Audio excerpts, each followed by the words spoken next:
Welcome, Greek U Nation, to episode number 232 of the Fraternity Foodie Podcast.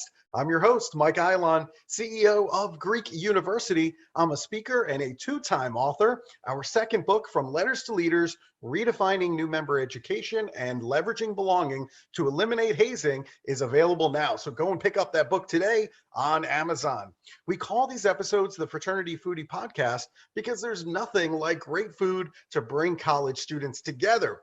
Fun fact, getting buy-in from your team is one of the most important parts of building a big business. To build a big business, you have to empower your people. Yes, it's possible to buy somebody's hands and their back to help you move your furniture from one home to the next on a short-term project, but you haven't yet captured their heart, their mind, and their spirit.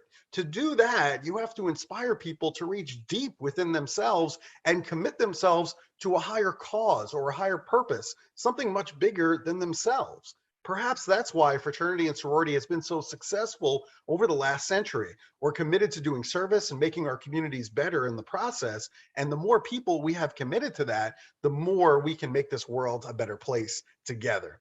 Addiction, homelessness, arrests. By the time our next guest, Roger Smith, was 20, he was on a direct path to nowhere. He couldn't stay clean. He couldn't get work. He couldn't support himself. After failing at multiple jobs, he found one job that he was very good at, excellent at, in fact. It was sales. First came a steady job, then came promotions, then came awards, even Salesman of the Year. All of this sounds great, right? Wrong. The success and money enabled Roger's addiction. He spent money on drugs faster than he made it, and in no time, his meteoric rise crashed hard, so hard that he lost everything and tried to kill himself. At that moment, with his feet on the sand of the Pacific Ocean and with water surrounding him in the dark, he made a commitment to himself to get help, and he's never looked back. Within a decade, he'd become the CEO of one of the most financially respected insurance companies in the entire world, sober. And so this is his story from rock bottom to rock star CEO. Welcome to the show, Roger Smith. Thank you, Michael. Thank you so much. Of course. A real pleasure to be on the show. Yeah, absolutely. I mean, you just have an amazing story. I mean, everybody loves the comeback story, the comeback kid, and certainly you are, living proof that that actually happens. So I can't wait to share this story with all of our listeners all over the country. Let's go back to when you were a teenager, because at that point, you were living on the streets of Santa Monica, California. You were addicted to drugs. You had dropped out of high school. You ran into trouble with the law. So talk to us a little bit about your early family life that led you to be at that point at such a young age. Yeah. So, I was born in New York City, and my father went to jail when I was 3 years old. So, and listen, just a little side note here. I had no relationship with him, but when I was just turning 15, I was just starting to get into trouble. And I guess my mom had asked him to fly out and to talk to me. And he said to me, Roger, your brother and your sister, they're meant to go to college. You, on the other hand, maybe you should pick up a trade or something. Thus, the GED to CEO, a lesson in there is be very careful of what you allow into your mind, because it becomes a self-fulfilling prophecy. At any rate, my mom was a single head of household. And so from a very young age, I seemed to have been on my own. I was always selling. I was always hustling some. I was always like, I'd steal my brother's comic books and sell them in Central Park. So I was always looking for ways to make money. My mom remarried, and at the age of 8, my stepfather went bankrupt. And back then, what happened was if you went bankrupt on the East Coast, you moved as far west as you could. So we moved from Manhattan to Malibu. And it's not the Malibu of today. It was the Malibu of, just a bunch of apartment beach shacks. I was a pretty good kid. I mean, I didn't get A's and B's. I got B's and C's. but I was in the chess club, I was in the woodworking club, I was the star of the junior high musical. Pretty good kid. On the summer before high school, there was like a flip switch. It was the start of the hippie era, and whatever happened was that all of a sudden there was all this rebellion in me, and I was rebelling against anything. So within the first 90 days of high school, I got kicked out of high school for, not wearing socks with my sandals. That was a principle that I was, that I was going to stand for. So I went from there to, starting to get high on drugs. I sniffed toluene, which was literally a solvent to clean barnacles off of ships. And from there to before the age of 16, being a heroin addict and on the streets. So I will tell you, Michael, it would take many, many, many more years of therapy to figure out what happened when that flip switched, but it did, and that's where I was. Wow, what a story.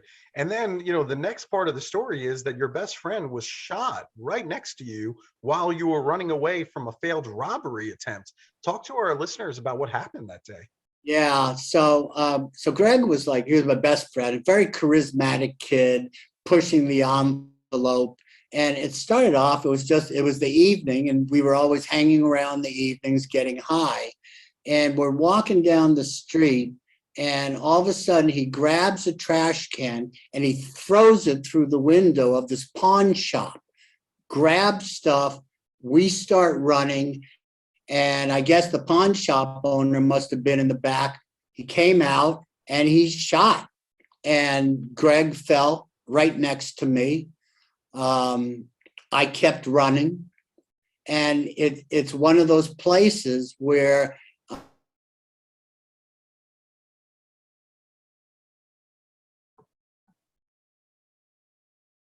me so easily, and I wish that would have been a bottom. I wish that would have been, wow, that's my bottom, I'll change. But unfortunately, I had many more bottoms in front of me, Michael.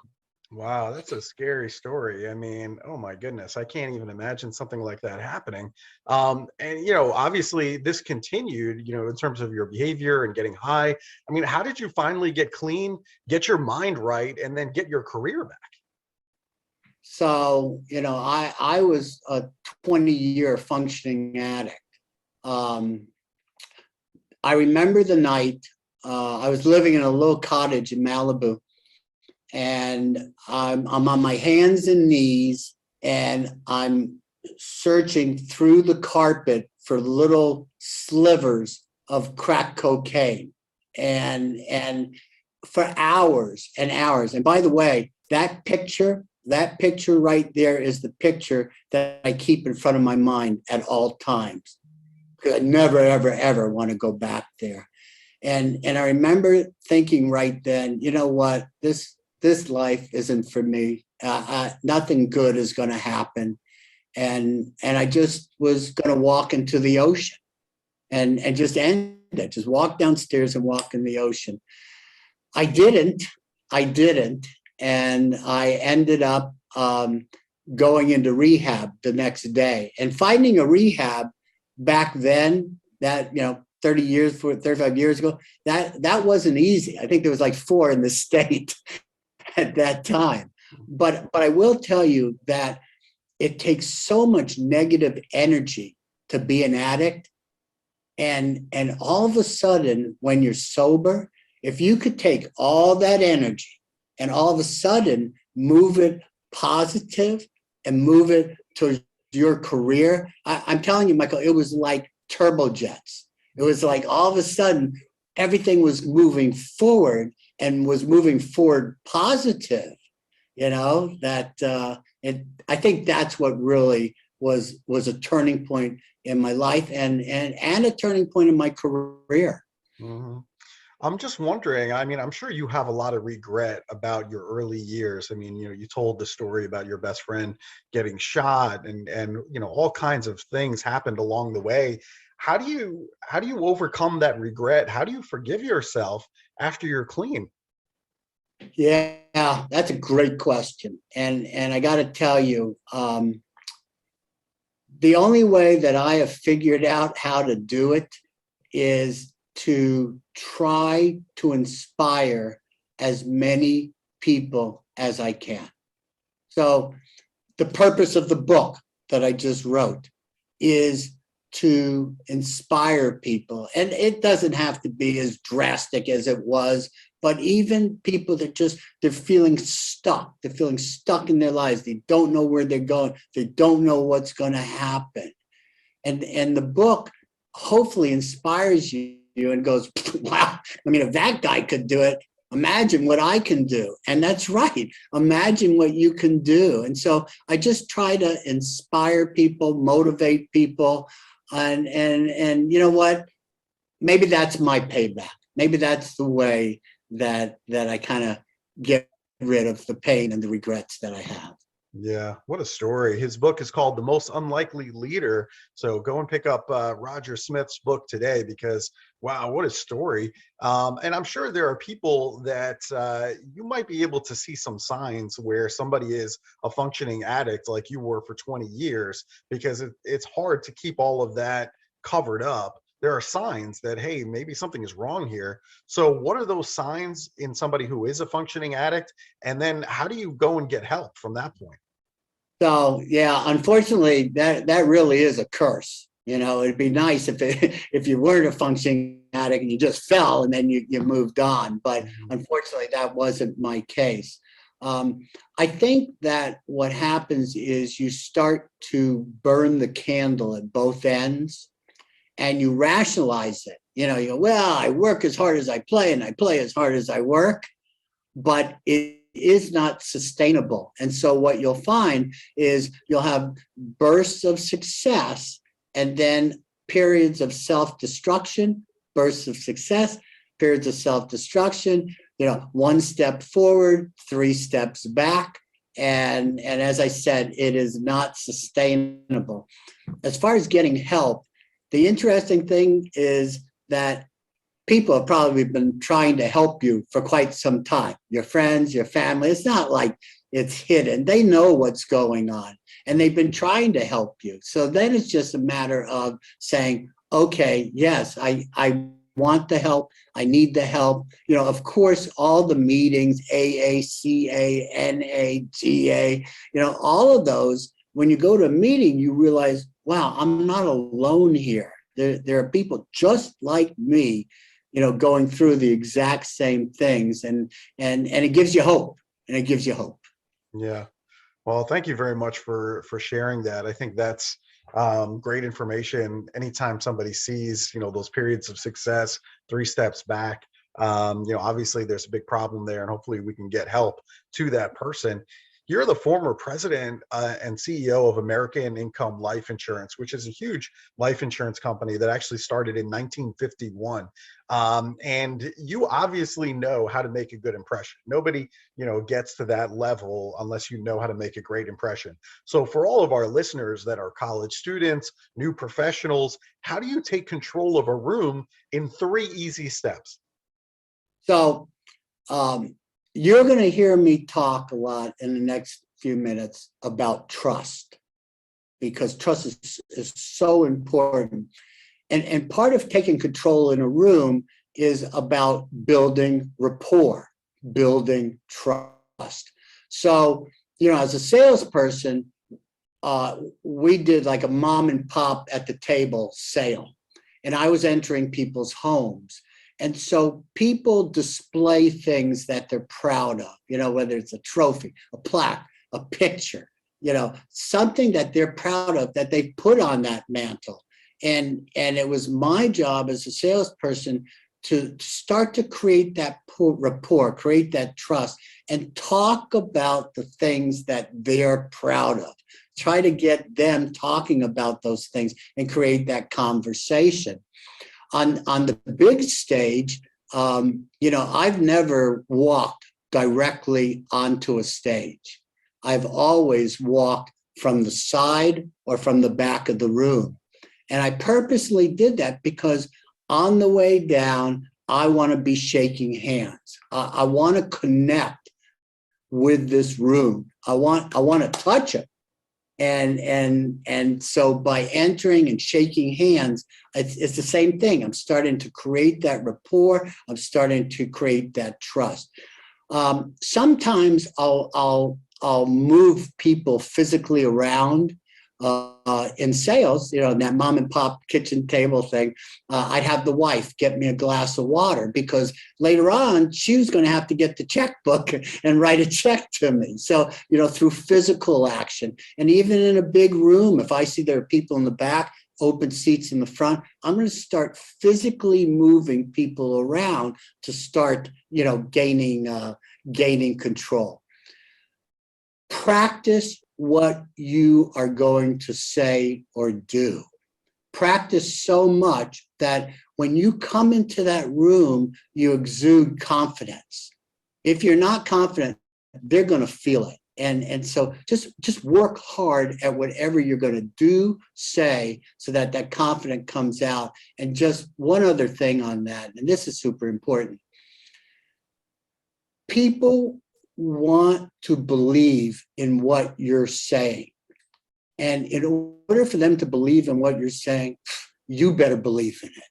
And so I call it the 4 elements. I think first you got to believe in yourself. Second of all, you got to believe in your product. Third of all, you got to believe in the leadership, who you're following. And fourth, you have to believe in the company.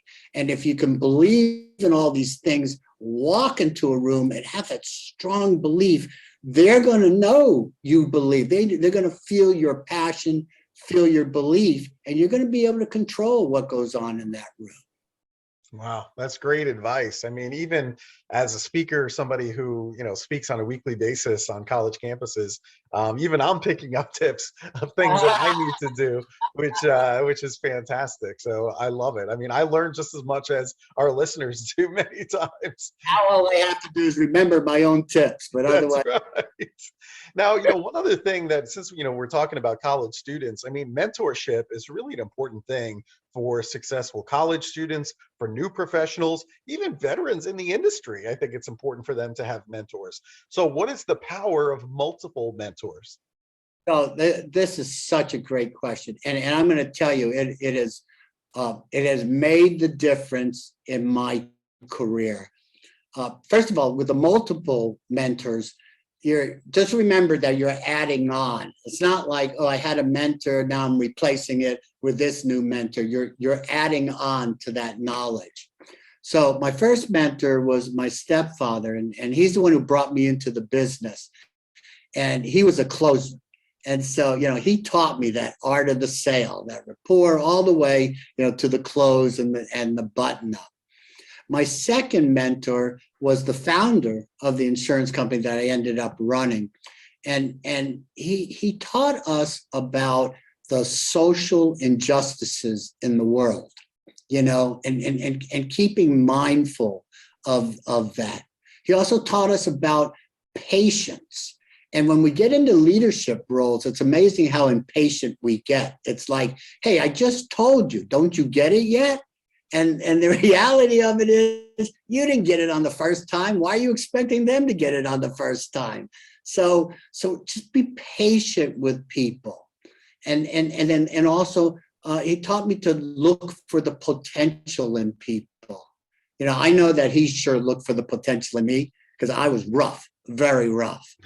So look for the potential in people and be patient with them. And then my third mentor was actually the CEO of the holding company, Globe Life. And he taught me 3 things, and there's major, major things in my life. And I hope that it will help your students.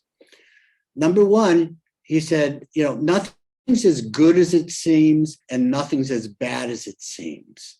Life early on can have such high highs and lows. And if you're in one of those lows, the good news is it's not as bad as it looks, and you're going to be out of it. And if you're in one of those high highs, well, guess what? You're going to hit obstacles and they're not going to be as high for that long. So it tends to level out your life a little bit. He said, respond, don't react. And that's such a good one, because before that, I was just putting out fires. Oh, there's another fire. Oh, react to the fire, instead of logically thinking about it and then responding to it.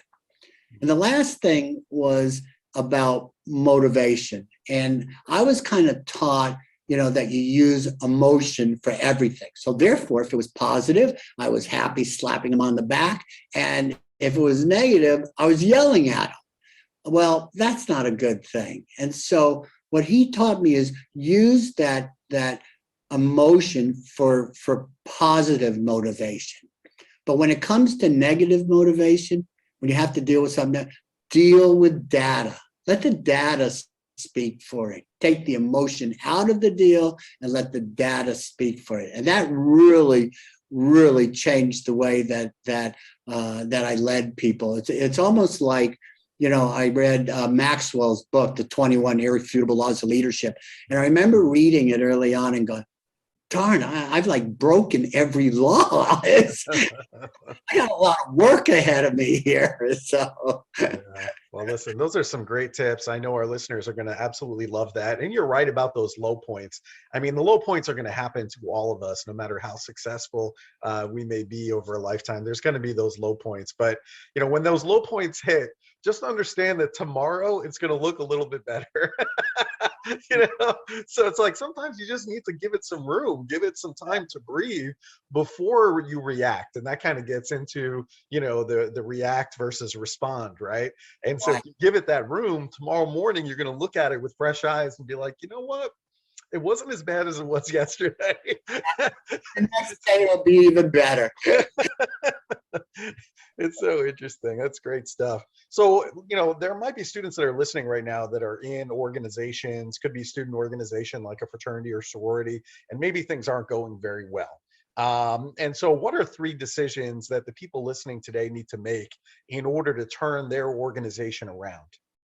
All right. So remember, if it was easy, everybody would have it. If it was easy, everybody would be a leader, right? So making decisions as a leader is not easy, and some of them are very tough. I remember that one of the toughest lessons I needed to learn was that if the people are not buying into my vision, and I've done everything that I can to make sure that they understand the vision, the systems, everything behind that, tried to get buy-in. If they're not going to do it, then you know what? You got to get the people off the bus. Yeah. You have to surround yourself with the people that are buying into you and buying into your vision. And the people that aren't, you don't have room for it, because eventually it's like a cancer. Eventually it will sabotage what you're trying to do. So, it's like, I know you want to try, you want to keep trying, but you're so much better off taking that energy and putting it into somebody that wants to be coached, that wants to be led, than trying to put it into that person who basically, has already written you off, right? Mm-hmm. The second thing is have a very clear vision of where you want to lead the group. The number one characteristic of a leader is that they are visionary. They see further than the people that they're leading. So have a clear vision of where you want to go, and make sure that the people you're leading see that vision. And we'll talk about influence coming up. The third thing that I did, and some people like it, some people don't, but I was a big believer in mantras. So every year I would start off with a mantra. It was a part of the bigger vision, the bigger goal, but it was something that I needed to accomplish that year that was going to constantly be in the minds of the people that I was leading. For example, there was a point where we had been stagnant in building our middle management. And so I thought of the mantra, step up so others can step in. And what happened incredibly, and it was on every conversation of every leader that was working, with me was saying it. It was the mantra for the year, and we literally grew our middle management 40% that year. By showing people and talking about it and keeping it in front of them. So whatever organization that you're leading, think of what that vision is. Think of the steps that you're going to take to get to your vision, get to your goal, and then make a mantra of one of those steps. And that's all the conversation is about that year, just that mantra. That's fantastic. I know our listeners are going to love all of that.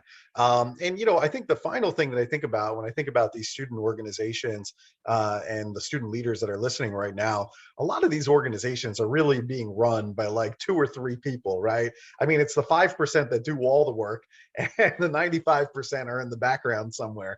So Right. how do you get your whole team to buy in, to stay in with your vision, and then ultimately work their hearts out for you, because these 2 or 3 leaders in the organization are getting burnt out?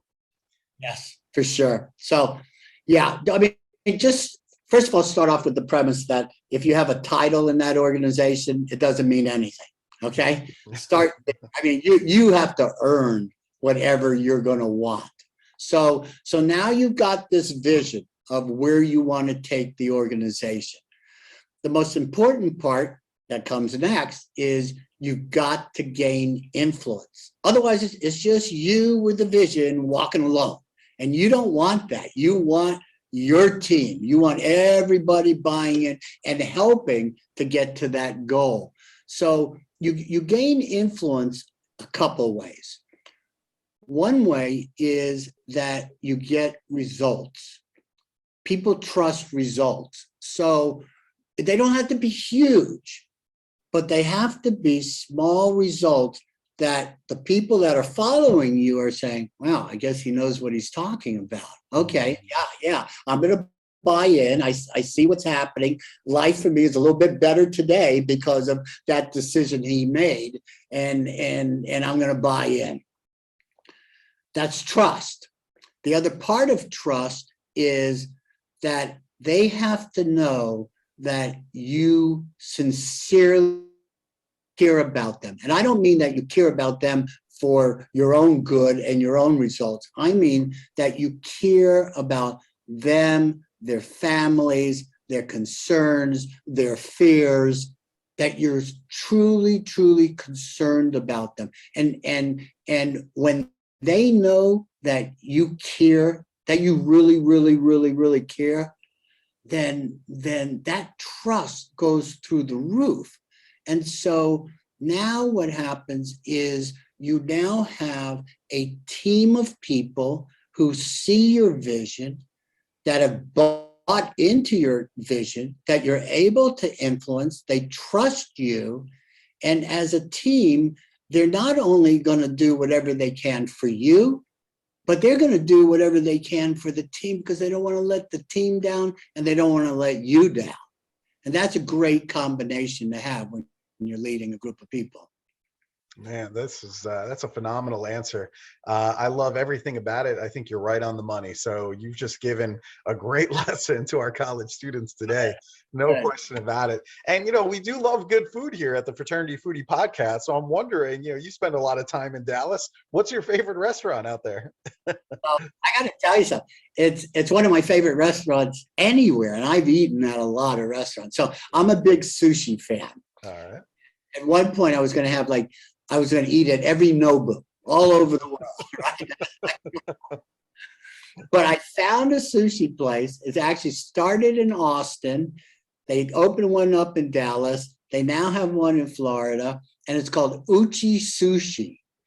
And the chefs are so creative because they'll mix stuff. They'll mix citrus with a fish, with this and that. It's really, really, really creative. It's not just the regular cookie cutter, I'll have a California roll,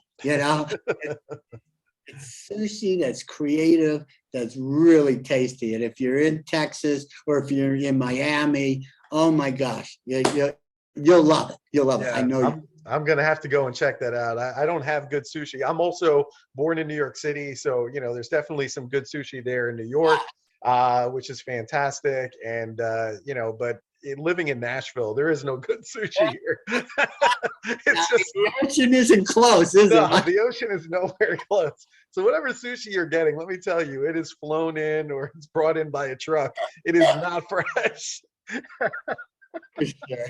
For sure.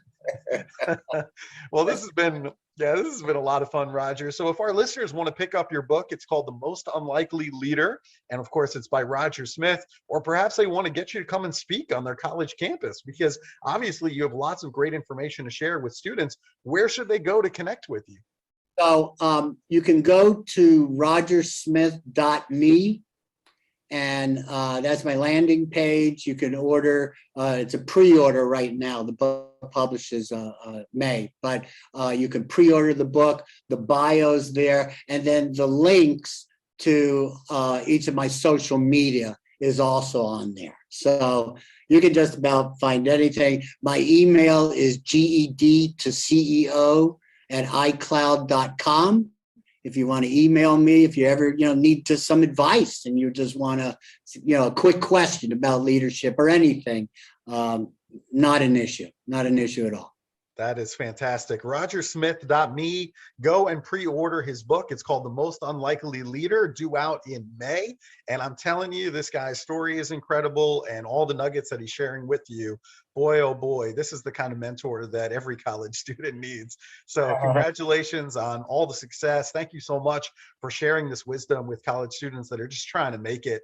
And I think, having somebody who's been there and has done that, that is going to turn into just tremendous opportunity for everybody who's listening. So thank you for sharing that, Roger. Thank you so much, Michael. It's been a pleasure. And to our listeners, we hope you enjoyed Roger's talk. Please like it and share it on social media. Go and pick up his book. And I hope to see you on the next episode of the Fraternity Foodie Podcast. Thanks so much, and we'll see you next time.